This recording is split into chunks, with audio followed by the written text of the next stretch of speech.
Hey everybody, it's the weekend. Favourite time of year, autumn. Something about the leaves falling and letting go of things. So I was going to share some content today about divine intelligence. So we get different types of intelligence, and I think it's fair to say that for most of us the most common type of intelligence is mind and academic intelligence, but we have emotional intelligence and spiritual intelligence. So divine intelligence is where we're very governed, not by this, but by your soul speak, by your heart. But divine intelligence is using a level of intuition and wisdom where you're able to hear maybe what most people can't hear. And anybody can do it. It's more about spending time cultivating it and developing it and working on it. And divine intelligence is where you become quite governed by using your intuition and using guidance, and guidance can come through in many forms, and that's a different video topic. But however you receive divine intervention, divine guidance, actually adopting the courage to be able to follow it. So often we will get divine inspiration, intuition, divine encouragement and coincidences, but for some reason we hold back on using what we've been given, often because we feel that in order to follow that we need justification, we need evidence. But why? This is of the mind. We don't need evidence for everything, and scientific evidence, which I'm a massive advocate for, by the way. I've done a lot of training that is classed in the scientific field, but that's not the realm I choose to work by. And science and spirituality can work very, very well together, and there is science behind aspects of spirituality. But if we're leading by divine intelligence, we're using other parts of us, other senses, you know, the other 5 senses that we've got, to be able to make decisions, make choices, to inform us on what we want to do with our lives, how we want to be with people, even our boundaries, even the people we hang out with, the relationships we have, jobs we take.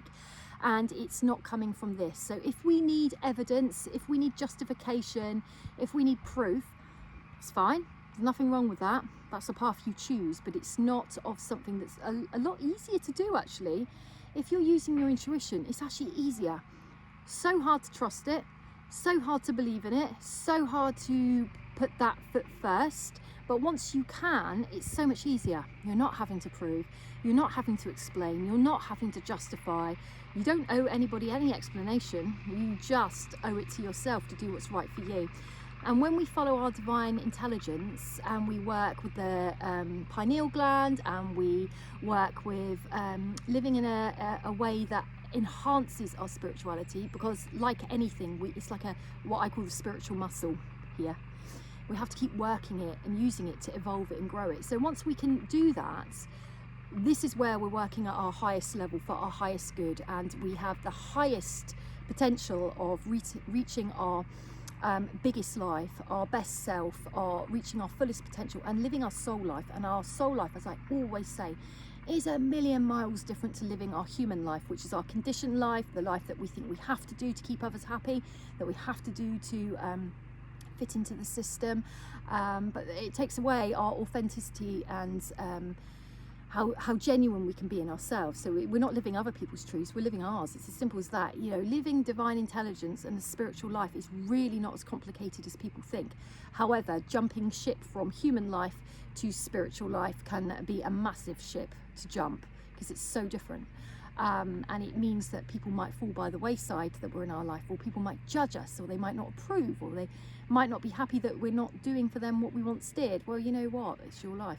So divine intelligence, start listening, start noticing, start observing what's going on around you, because I tell you, there's signs and symbols and messages for your highest good, for your personal life, just for you, everywhere. And if you don't know where to start in nature. It's always there. Animals, spirit guides, plants, everything. There are messages everywhere, and it's the best vibration and frequency to be able to get in sync with your intuition, in the quietness, in the stillness, just to know thyself.